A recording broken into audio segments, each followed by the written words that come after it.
asfixia, a presença de Deus, ela nos envolve, porque nós fomos criados para adoração. Quando Deus criou Adão ali no Éden, todo final de tarde descia para conversar com Adão. E o que era isso? Era comunhão.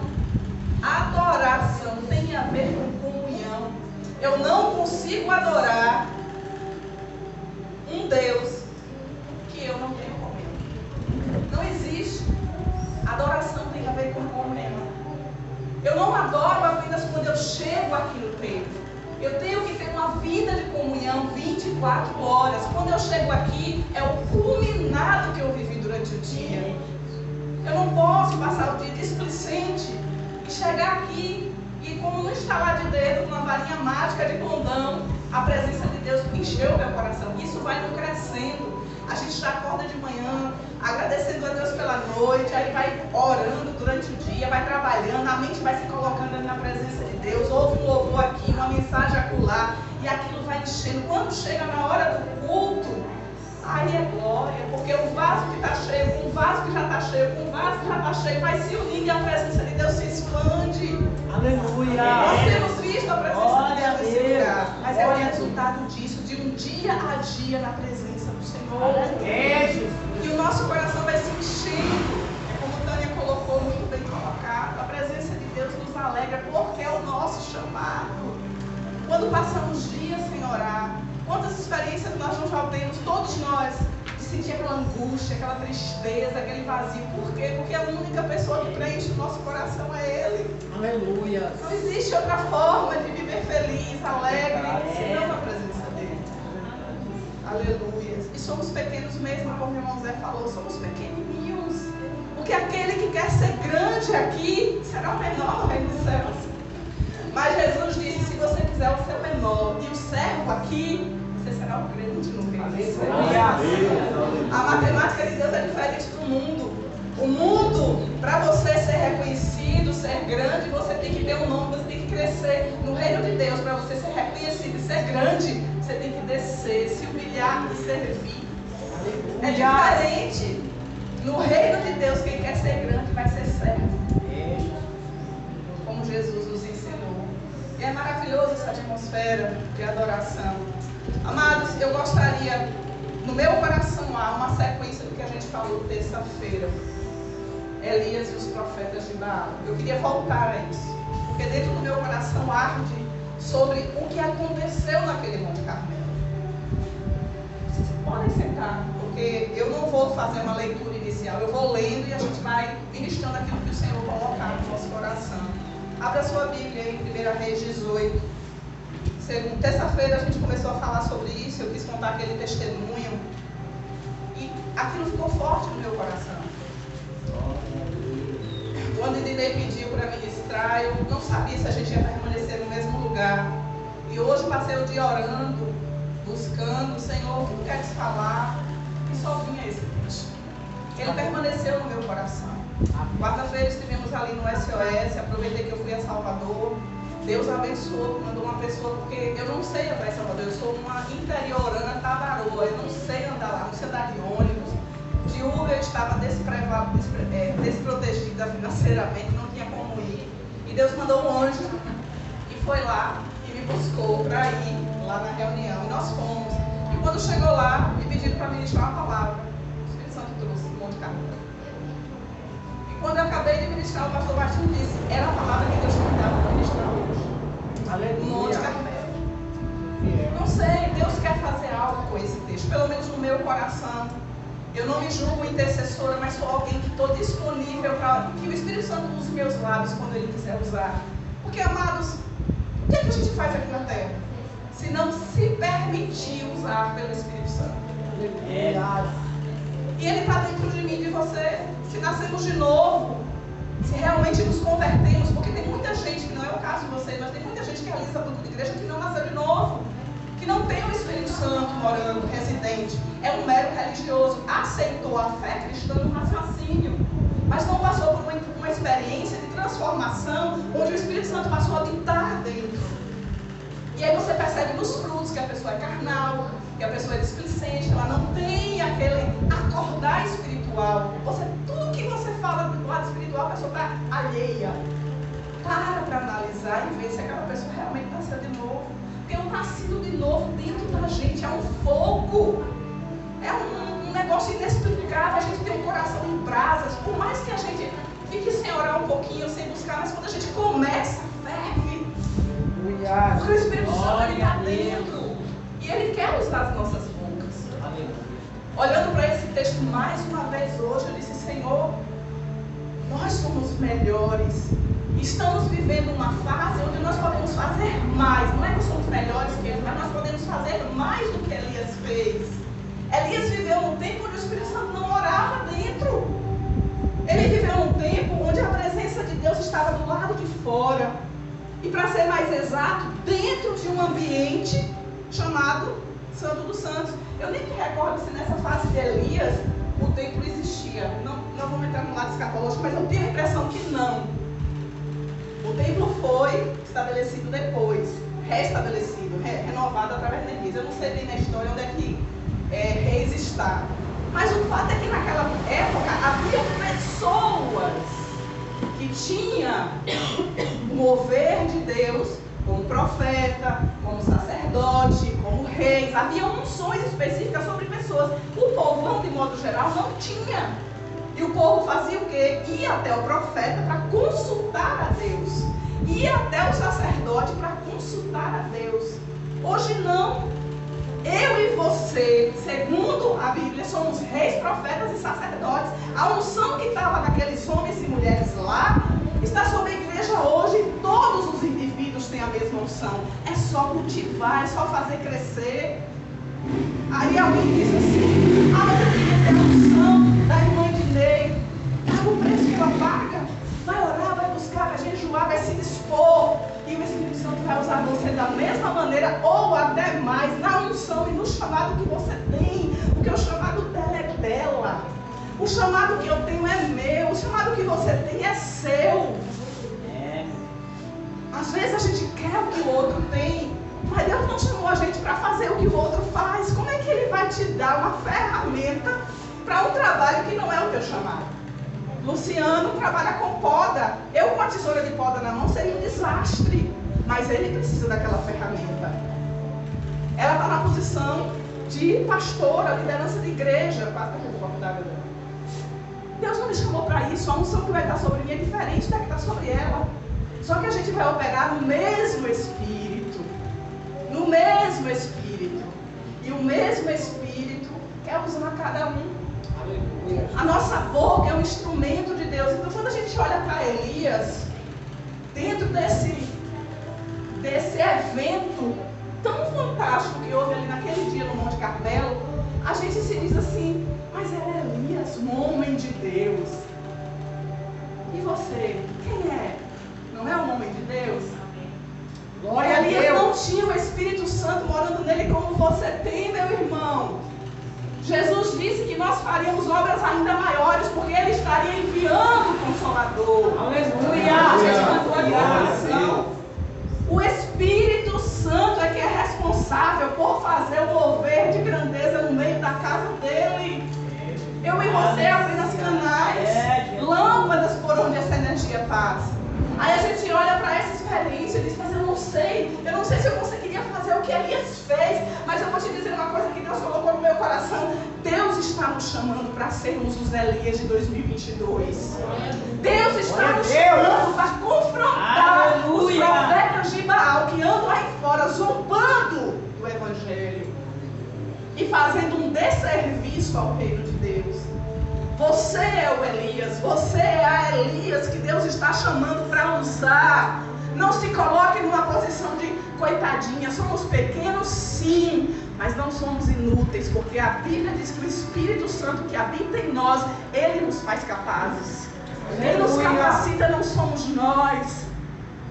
Quem nos capacita é Ele. Agora a gente vai orar, a gente vai jejuar, a gente vai ler a Bíblia. Por quê? Porque na hora que Ele quiser usar, a gente está pronto. A gente está a postos, como um soldado batendo continência.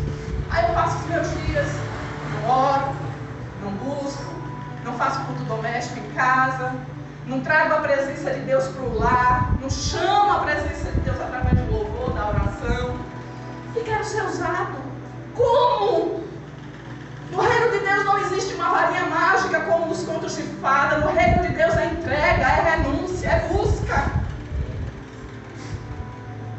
Primeiro, ele precisa que você se coloque na posição para ele lhe dizer como ele vai querer te usar. De que maneira? Enquanto a gente cantava, eu orava: Senhor, traz as vidas sedentas até nós. É uma oração que eu faço muito, porque a gente não sabe que está maduro para a colheita. E às vezes ficar martelando em ferro frio é difícil. Prega para um, não quer, prega para outro, não quer. Aí eu oro: o Espírito Santo sabe onde estão os corações sedentos. Traz. Incomoda essas pessoas, traz essas pessoas até nós. Traz essa pessoa até nós. Uma pessoa me disse ontem: eu posso ligar para você? Eu falei: pode. Ligue a qualquer hora. Se eu não puder atender, conversar naquele momento, a gente marca o momento, mas pode ligar. E é isso, o Espírito Santo vai incomodando as pessoas.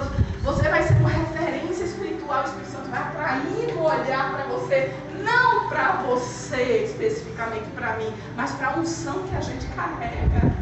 Porque aquilo que nós carregamos vai afetar alguém, vai trazer alguém aos pés de Cristo. E eu já li o texto lá, vocês sabem a história. O que eu quero trazer nessa noite é isso que está no meu coração.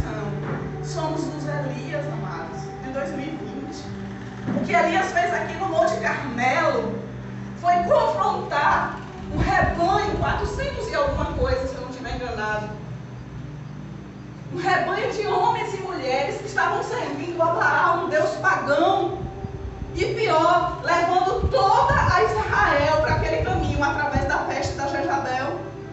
E através do inútil do Acabe, porque Acabe era dominado por ela. E a nação estava se pervertendo, a nação estava se decaindo. Elias já tinha, em capítulos anteriores, se escondido na caverna, deprimido, com medo de Jezabel, porque ela ameaçava os profetas de Deus. A ponto dele dizer: só eu fiquei. E o Senhor diz a ele: não, eu ainda tenho mais gente escondida nos olhos de Jezabel. Você não é o único. E ele chega a esse monte. E ele faz uma declaração no início. Versículo 21.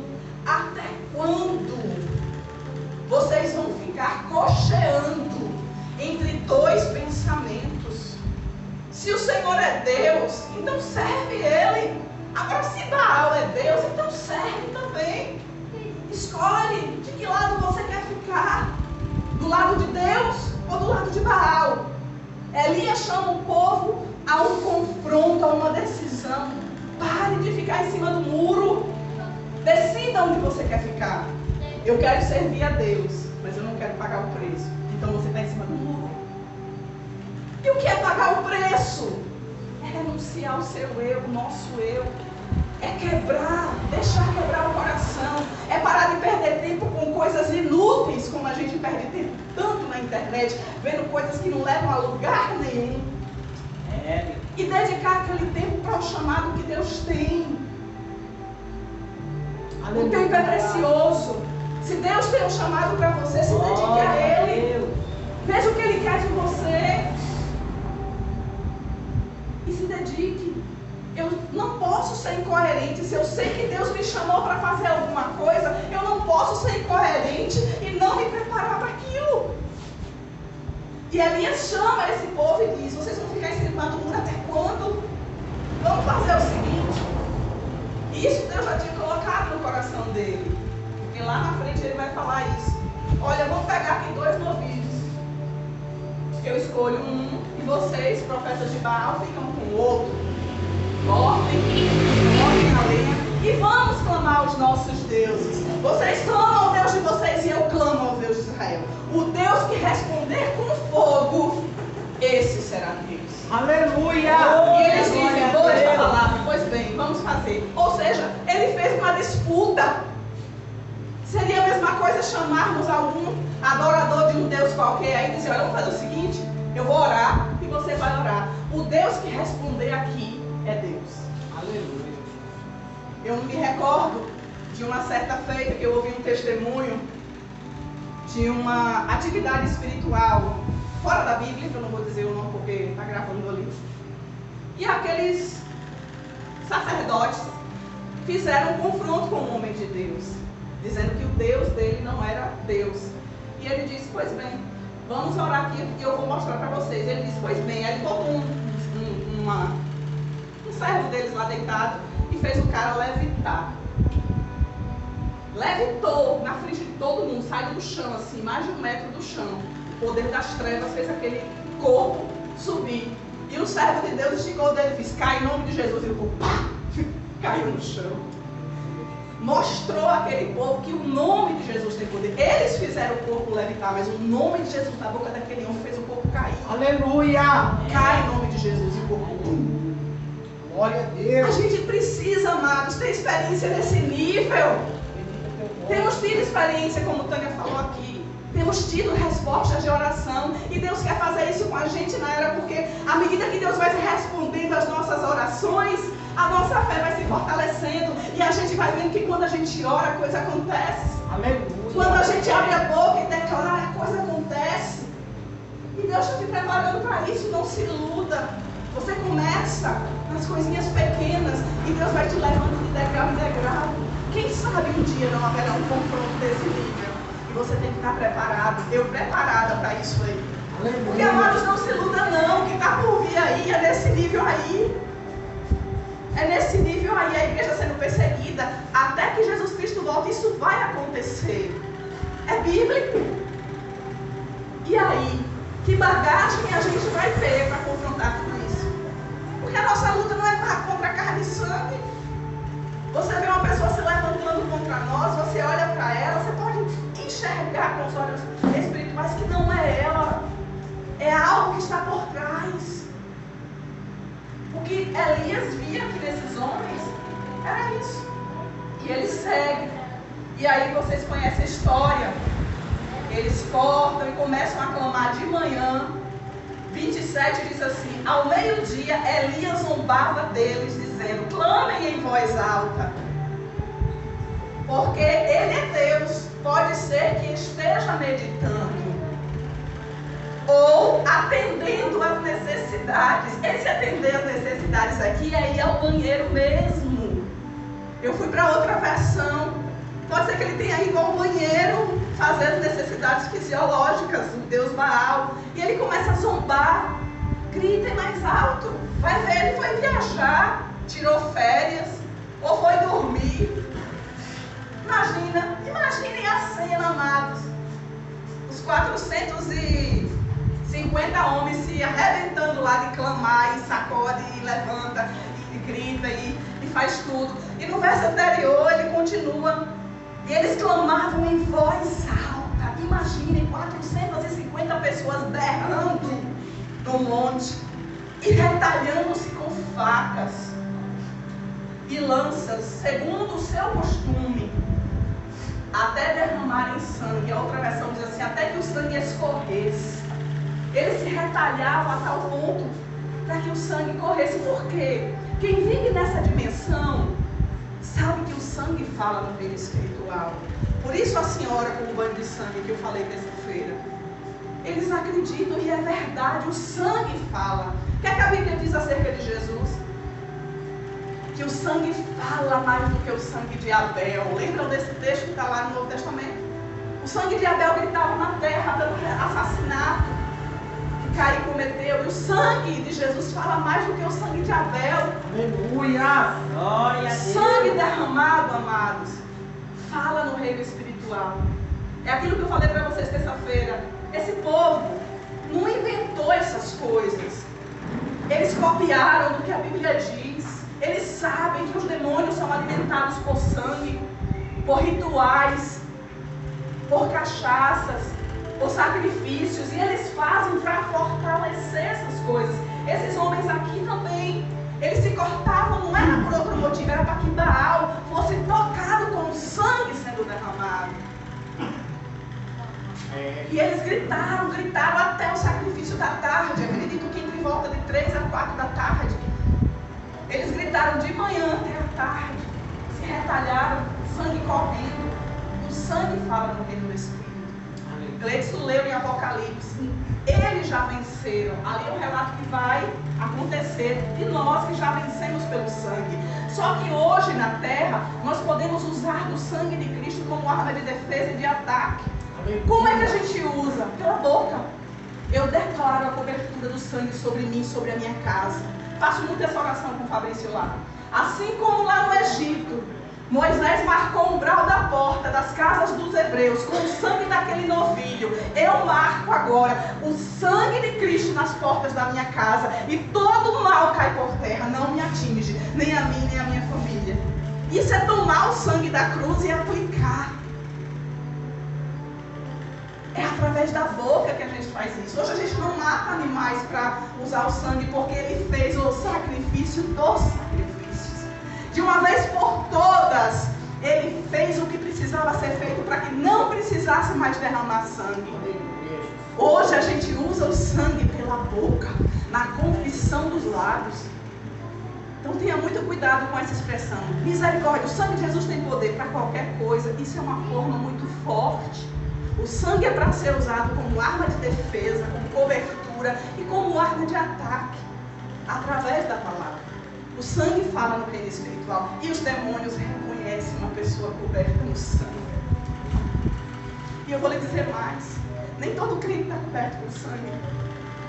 Porque quando a gente erra, a gente sai dessa cobertura. Quando a gente se arrepende e volta a buscar cobertura, ela permanece. O pecado tira a gente da cobertura. E a cobertura é a cobertura do sangue. E o diabo sabe quem está coberto com sangue. Ele respeita. O sangue fala. E aí Elias continua. Zombou, e eles já estavam lá esgotados, os profetas de Baal. Mas Elias chega, verso 30, que foi o que eu li lá em cima. É daí que eu quero continuar. Elias restaurou o altar do Senhor. Foi a primeira coisa que Elias fez, verso 30. Ele chamou o povo estava desperto, chamou tudo para junto de si. Ele faz o que? Ele restaura o altar.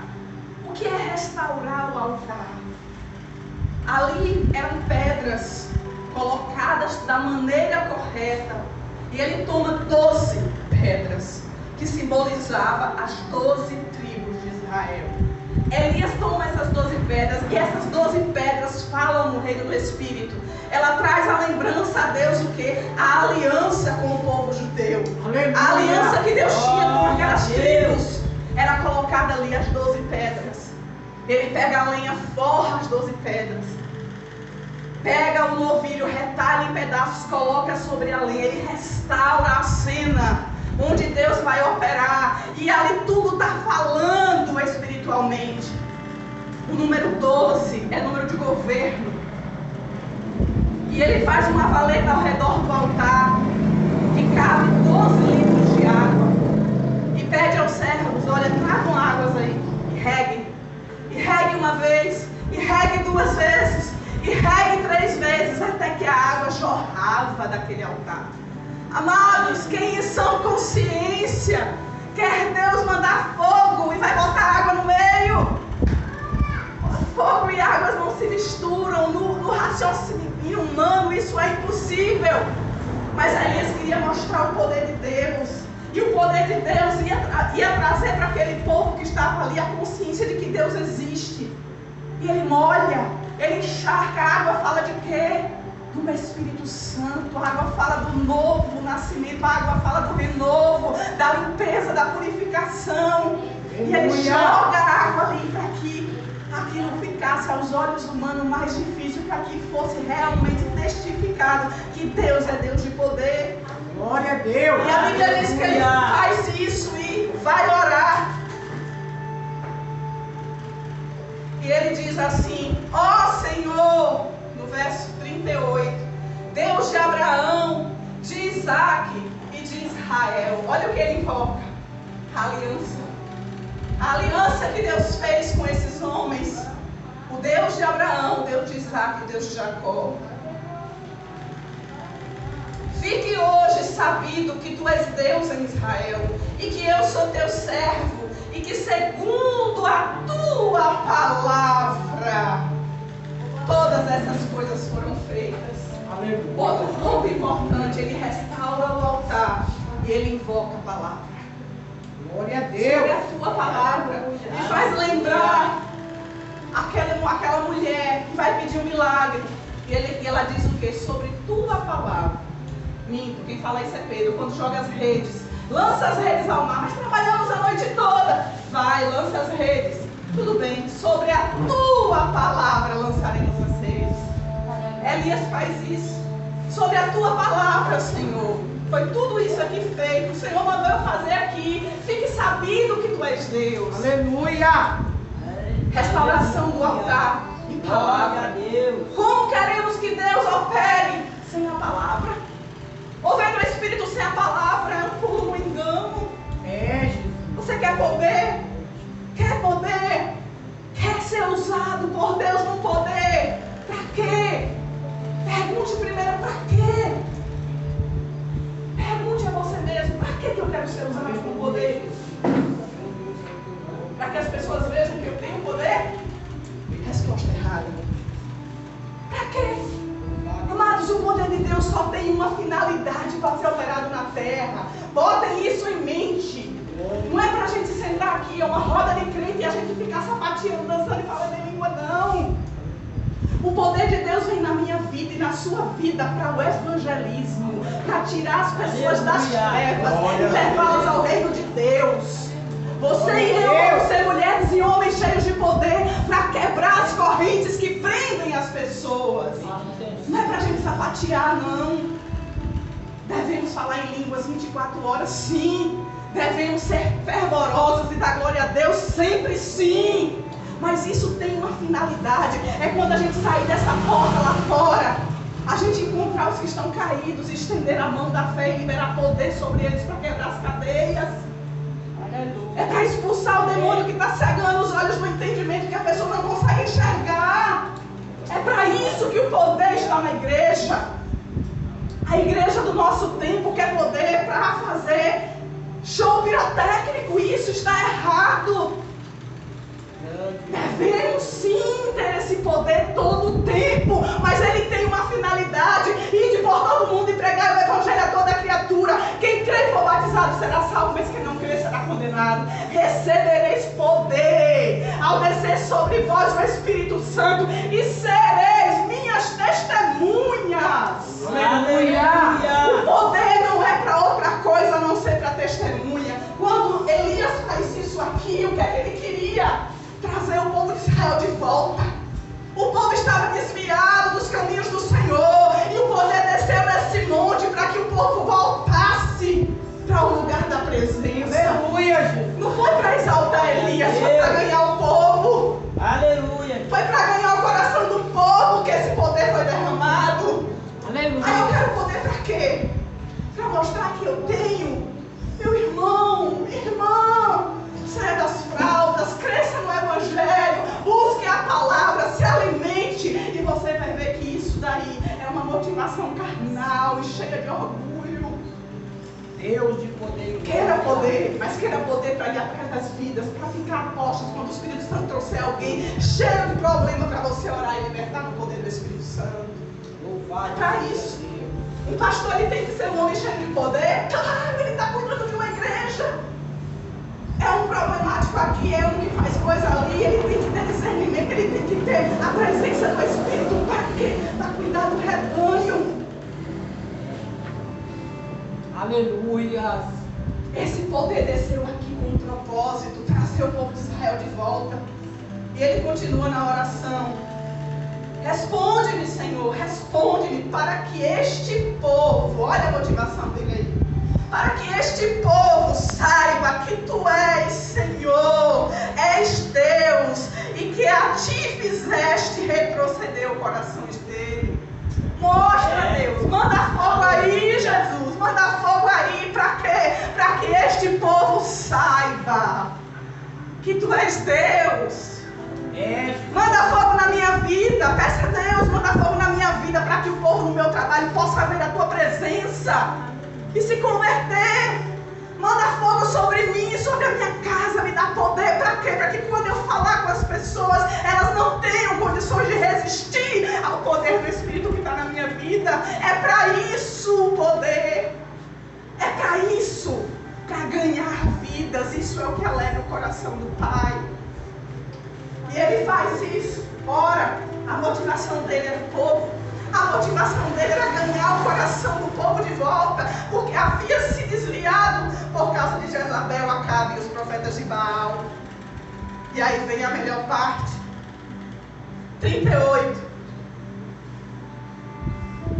Então caiu fogo do Senhor. Caiu fogo do Senhor, consumiu o holocausto, e a lenha, e as pedras, e a terra. Olha só, consumiu. O que é consumir? Sumiu tudo, destruiu tudo. Não ficou nada por conta da história. E ainda lambeu a água que estava ao redor. Lambeu a água. Fogo lambeu a água que estava ao redor. Imagine, amados, a cara dos profetas de Baal, chocados. Clamamos o dia todo. Onde foi Baal? Foi porque nos abandonou. E Deus mostra o poder dele. Desceu fogo do céu e consumiu tudo. E ainda lambeu a água. Aquilo que é impossível aos olhos humanos é possível aos olhos de Deus. Como o fogo lambe água? Não me pergunte. Aqui lambeu. Se a Bíblia está dizendo lambeu e ponto final. A ciência não explica isso. A mente humana não explica isso. Mas o poder de Deus agiu para o povo ver que era Ele. O que vendo todo o povo caiu com o rosto em terra. Imagine. Se havia 450 profetas de Baal, eu penso que deveria haver milhares de pessoas, porque só os profetas eram 450. E o povo prostra-se e começa a declarar: só o Senhor é Deus. Só o Senhor é Deus. Só o Senhor é Deus. Só o Senhor é Deus. Só o Senhor é Deus. O povo declara: glória a Deus. só o Senhor é Deus. Só o Senhor é Deus. Bendito é teu nome. Aleluia. Se estamos achando que Deus perdeu nas nossas circunstâncias atuais, nós ainda vamos gritar essa frase: só o Senhor é Deus. Aleluia. Porque até quando aparentemente Deus perde, Ele ganha. Não se iluda. Quem gritou que ganhou e achou que Deus perdeu, não sabe o que está por vir. Não sabe o que reserva o fim do tempo. Aleluia. Não conhece as Escrituras e nem conhece o Deus que nós servimos. Essa frase, ela é cantada hoje, porque com os olhos da fé a gente já consegue ver o que Deus está fazendo. Só o Senhor é Deus em nossa cidade. Só o Senhor é Deus em nossa nação. Só o Senhor é Deus sobre a terra. Aí continua para a gente fechar. Então Elias disse: lançai mão dos profetas de Baal, não deixem eles fugirem. Prenderam eles. Tem uma versão que diz: prendam os profetas de Baal, e nenhum deles escapa. Lançando mão deles, Elias fez descer ao ribeiro de Quizon e ali os matou. Naquela época era assim. Não andou de acordo o que Deus queria, fez, atrapalhou os seus projetos, era tirado de operação. Era tirado de operação. Eu costumo orar: Deus, quebra as pernas desse demônio que está segurando essa situação aí, ó. Quebra as pernas, eu lanço embaraço. Amados, Deus fez embaraços nos carros de Faraó. Deus embaraçou aquelas rodas daquelas carruagens. Os cavalos ficaram tropeçando e o povo não conseguia correr atrás dos israelitas. Que Deus embarace os passos do ímpio que vem contra nós. Que Deus confunda, que Deus prenda. Que fiquem confundidos e envergonhados todos aqueles que se levantam contra nós. Amados, Deus dará a última resposta.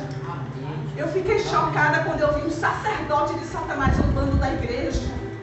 Vocês não têm poder, coisa nenhuma. Ele vai ver quem é que tem poder. Ele está pensando que ele ganhou pelo poder do inimigo, que ele serve. Oh Deus, coitado. Passou longe o tiro. Só o Senhor é Deus sobre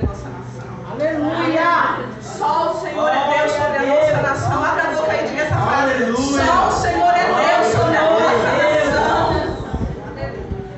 Quem dá a última palavra não é o homem, quem dá a última palavra é Deus. Aleluia. E esse capítulo ainda não se fechou. Assim como aconteceu com os profetas de Baal, que foram envergonhados, confundidos, presos, eu quero repetir essa palavra, presos e mortos. Não desejo que nenhum inimigo da gente hoje morra, bata as botas e vá para o sepultamento, mas que morra os seus projetos, que morra as suas intenções, que morra a sua ira e sua raiva diante daquilo que eles querem fazer contra nós.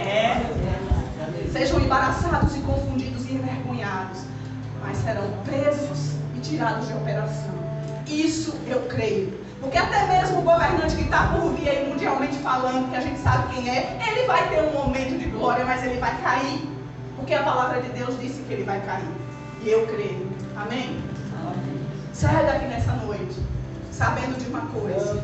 Você e eu somos o Elias que Deus chamou para fazer esse tipo de milagre. Esse tipo de milagre. Esse tipo de operação de maravilhas pode ser feita hoje, porque o Espírito Santo ainda está na terra. O poder de Deus não cessou. O Deus que fazia poder lá na época de Elias é o mesmo que faz hoje e é o mesmo que vai fazer amanhã. O Deus que fez poder na Bíblia e várias outras histórias. Eu até coloquei aqui para a gente falar sobre Faraó, que foi tão derrotado com uma carne, mas não deu mais tempo, fica para outro dia. Mas se a gente olhar para as pragas do Egito, o que foi ali senão milagres após milagres? Deus mostrando o seu poder, amados. Saiba disso, saia daqui nessa noite com essa certeza. Você e eu somos o Elias que Deus quer usar. Então não abaixe a sua cabeça, pague o preço. E deixe Deus usar os seus lábios para profetizar. Aleluia. Eu até mandei uma canção no grupo, eu não sei quem ouviu. Sobre tua vida eu vou profetizar, nenhuma maldição te alcançará. Eu sei que Deus tem pra ti um manancial, cujas águas nunca cessarão. O início diz assim: não vou calar meus lábios, vou profetizar. Não cale os seus lábios. O que é profetizar? É tomar isso daqui, ó, e colocar nos lábios. Eu sou o Elias de 2022 e eu vou fazer milagres como este homem fez. Eu vou levar gente ao reino como este homem levou. Eu vou ser profeta de Deus na minha geração para declarar os propósitos de Deus. E a gente começa fazendo isso, é dentro do nosso quarto, é na nossa casa. Nós que somos donos de casa, é na lavanderia, lavando roupa, lavando prato, e a boca está ali trabalhando, orando em línguas, profetizando, declarando salvação. E daqui a pouco a casa está cheia da glória de Deus, porque tem uma mulher de oração. É o homem ali no trabalho fazendo algo e também está usando a boca para liberar a palavra, meu Pai. Aleluia. Somos o Elias. E o que você viu aqui nessa ministração e tem visto na Bíblia, saiba, pode ser feito através de você. Em nome de Jesus, que Deus nos abençoe. Amém.